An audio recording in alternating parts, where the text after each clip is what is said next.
For more than 2 decades, Saddam Hussein ruled Iraq through absolute fear, wiping out entire communities. But after his regime collapsed, the man who once seemed untouchable faced a trial that ended with one of the most controversial executions in modern history, broadcast to the entire world in a way no one expected.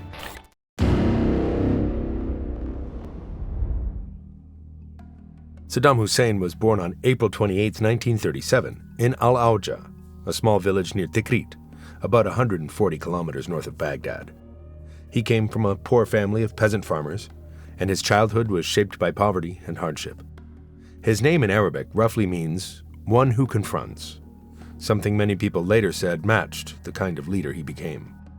In 1957, when he was 20 years old, Saddam joined the underground Ba'ath Socialist Party.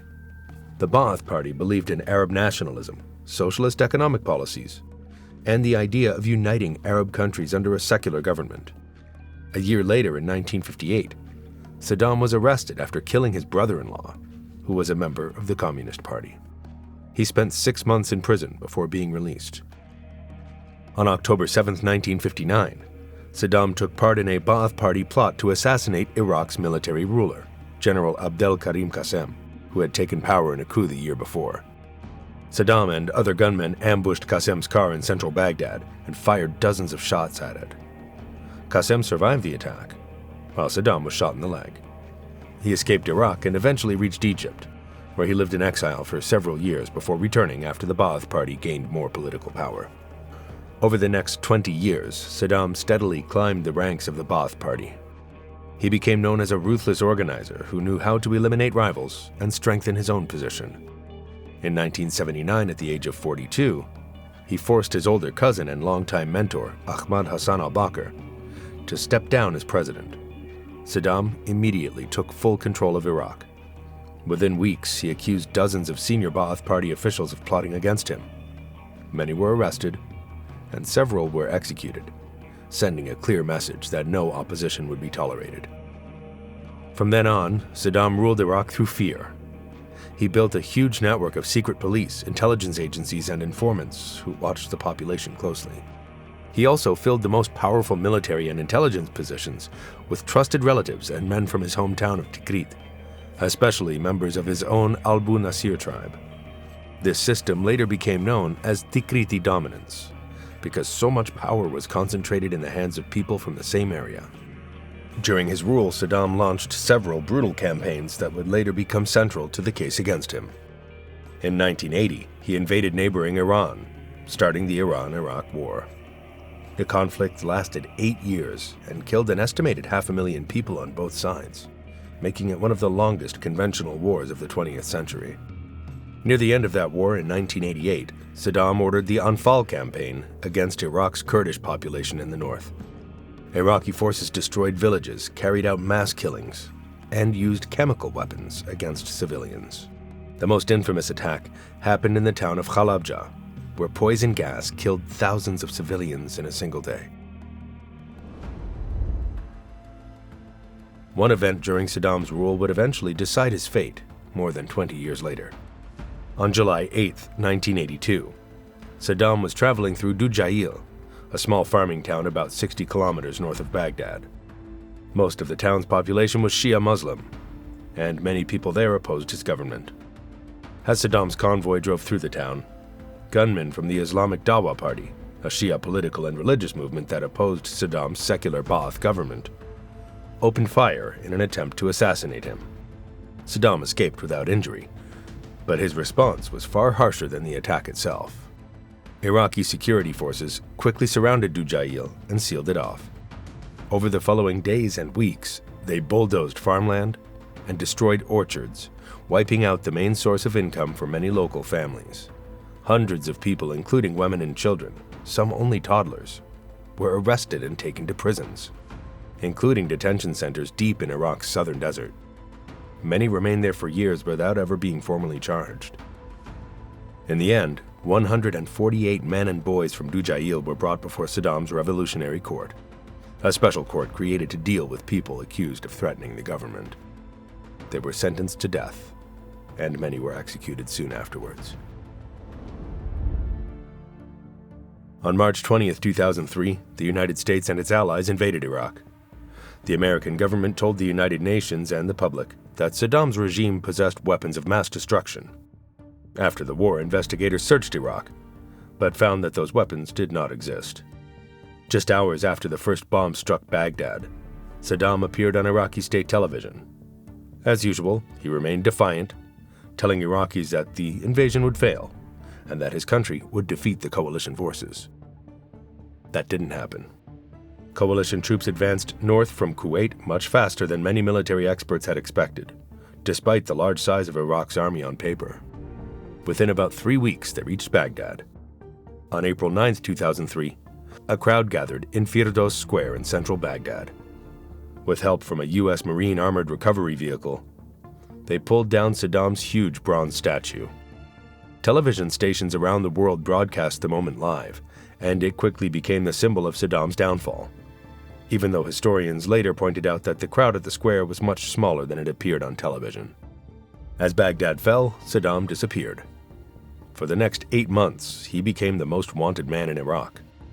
He moved between safe houses and hidden locations, relying on a small group of loyal aides, friends, and family members to avoid capture.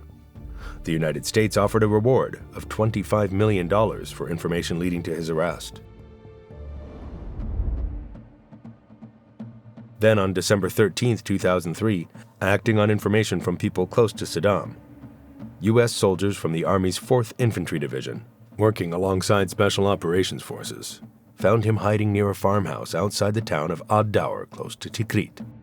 He was hiding inside a narrow underground pit that soldiers later called a spider hole. The hole was about 2 meters deep and was hidden beneath a rug covered with bricks and dirt. It was barely large enough for one person to lie inside. Saddam had a pistol with him, but did not fire it or resist arrest. After his capture, Saddam was taken to Camp Cropper, an American-run prison near Baghdad International Airport. Several senior Ba'ath Party officials captured earlier that year were also being held there. Many of them had appeared on the famous deck of playing cards that American forces distributed to help soldiers identify Iraq's most wanted leaders. Saddam was the ace of spades. He remained at Camp Cropper for nearly 2 years before appearing in an Iraqi courtroom for the first time. Even before Saddam was captured, plans for his trial were already underway.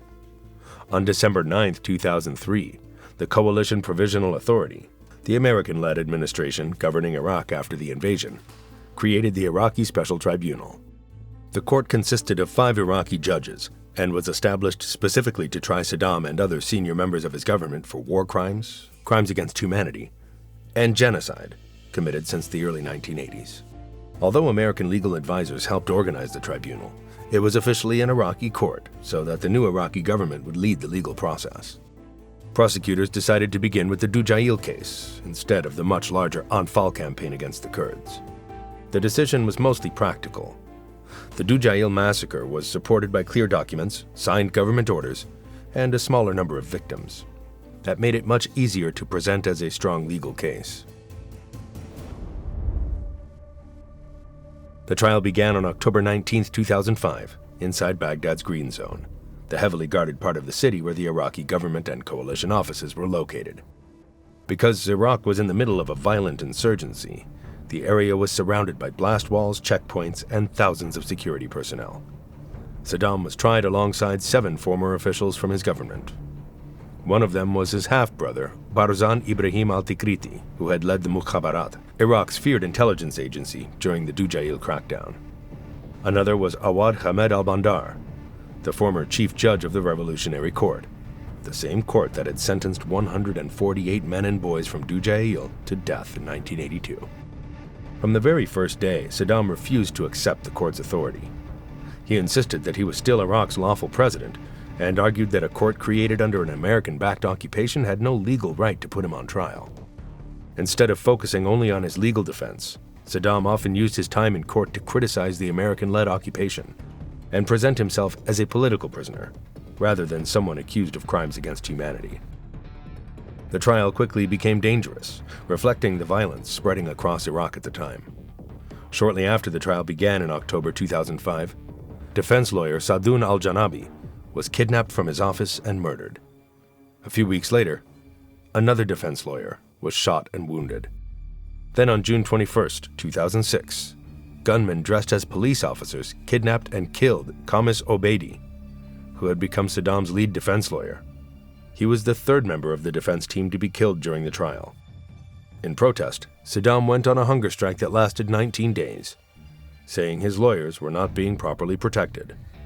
The court also struggled with problems from within.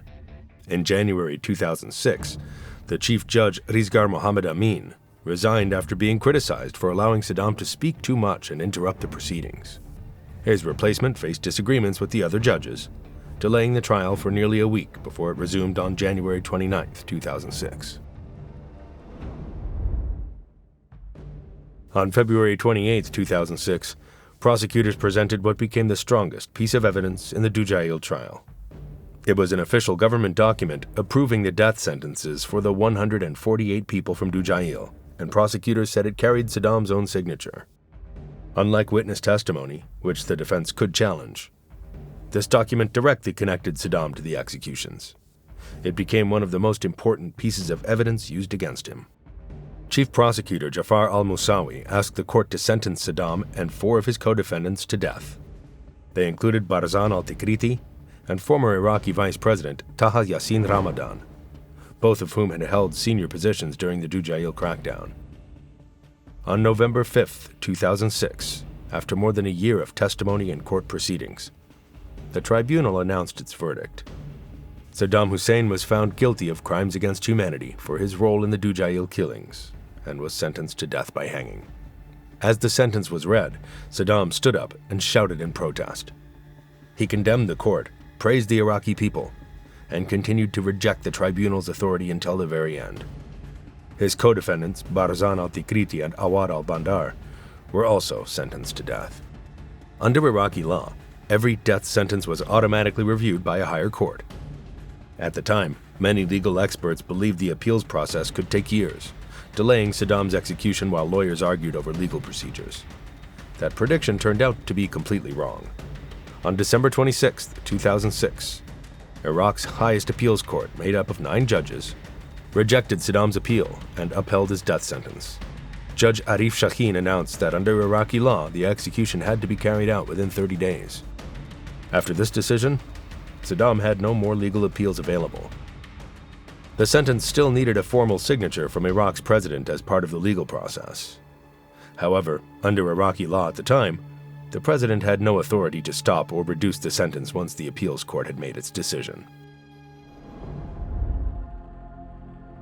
On December 28, 2006, 2 days before his execution, a letter believed to have been written by Saddam was published on the official website of the Arab Socialist Ba'ath Party. In the letter, he urged Iraqis not to take revenge against ordinary citizens of countries that had joined the 2003 invasion, including the United States. Instead, he blamed the political leaders responsible for the war. Saddam also wrote that he was ready to die as a martyr and had accepted his fate. Later, his lawyer Khalil al-Dulaimi said Saddam's main message was a call for unity. He urged his supporters not to fuel the growing violence between Iraq's Sunni and Shia communities, a warning that became even more meaningful as sectarian fighting continued in the years that followed. Saddam also asked to be executed by firing squad instead of hanging. He argued that as Iraq's former commander-in-chief, he deserved a military-style execution, rather than the method normally used for convicted criminals.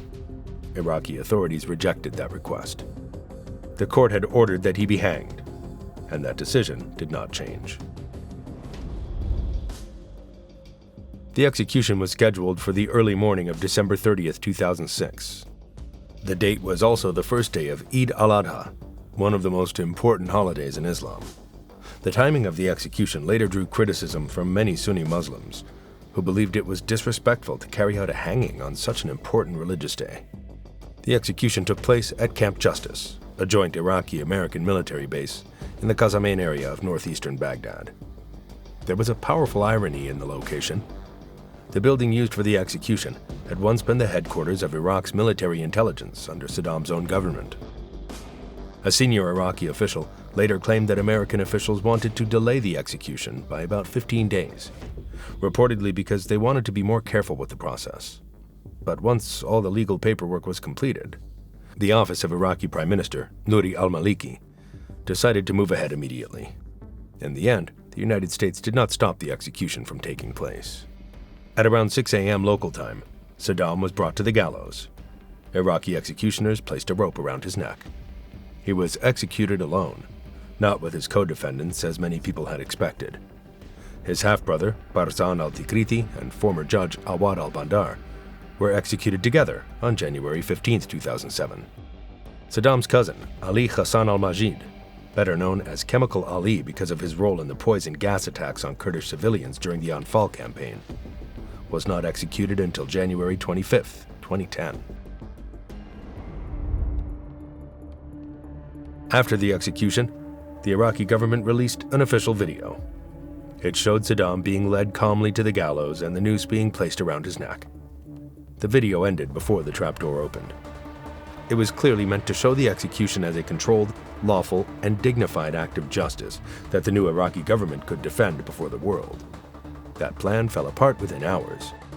Someone inside the execution room, believed to be a government official or prison guard, secretly recorded the hanging with a mobile phone. The video quickly spread across the internet and was shown by news organizations around the world. Unlike the official recording, the leaked video showed guards and witnesses mocking Saddam as he stood at the gallows. Several people could be heard chanting the name Muqtada al-Sadr, the powerful Shia cleric whose father, Grand Ayatollah Mohammad Sadegh al-Sadr, had been assassinated by Saddam's government in 1999. Most importantly, the leaked video continued after the trapdoor opened, capturing the moment of Saddam's execution. On January 3, 2007, only a few days after the leaked video, a prison guard working for Iraq's Justice Ministry was arrested over the unauthorized recording. At the time, the ministry was led by Hashim Abderrahman al-Shibli, a Sunni official. Soon, suspicions began to grow that political rivals inside the Iraqi government had deliberately allowed the video to leak. Some believed they wanted to make tensions between Sunni and Shia Muslims even worse by turning Saddam's execution into a political weapon instead of simply a legal punishment. Muqtada al-Sadr later spoke about the controversy in an interview with the Italian newspaper La Repubblica on January 19, 2007. He claimed the men heard chanting his name in the leaked video had actually been paid to embarrass him. According to al-Sadr, the real purpose of releasing the footage was to make Iraq's Sunni community see him as their enemy, adding another layer of political controversy to an already explosive event. Even the American government, which had supported Saddam's trial from the beginning, was uncomfortable with how the execution unfolded. On January 4, 2007, President George W. Bush said he wished the execution had been carried out in a more dignified way. Then, during a television interview with journalist Jim Lehrer on January 16th, Bush went even further. He said the leaked video made the execution look like an act of revenge instead of a proper legal punishment carried out by the state. After the execution, Saddam's body was flown by U.S. military helicopter from Baghdad to Tikrit. It arrived in his hometown of Al-Auja at around 4 a.m. on December 31, 2006. Iraqi officials officially handed the body over to Sheikh Ali al-Nida, who was both the leader of Saddam's Al-Bu Nasir tribe and the governor of Saladin province. Saddam was buried in his family cemetery inside an octagonal building with a large dome. He had ordered the building to be constructed during the 1980s, originally for religious gatherings held at the site. His grave was about 3 kilometers from the graves of his 2 sons, Uday and Qusay Hussein, who had been killed by American forces during a gun battle in Mosul in July 2003. For survivors of the Dujail massacre, the Anfal campaign, and the crushed Shia uprisings of the early 1990s, Saddam's death marked the end of a long chapter filled with fear, prison, and loss. For many others, especially within Iraq's Sunni community, including those who had benefited under his rule or feared what would come next, his execution marked the beginning of a dangerous and uncertain future. But one thing became clear to almost everyone. The Iraqi government had wanted the world to remember the execution as a calm and carefully controlled act of justice. Instead, because of a single leaked mobile phone video, that would never be the story history remembered.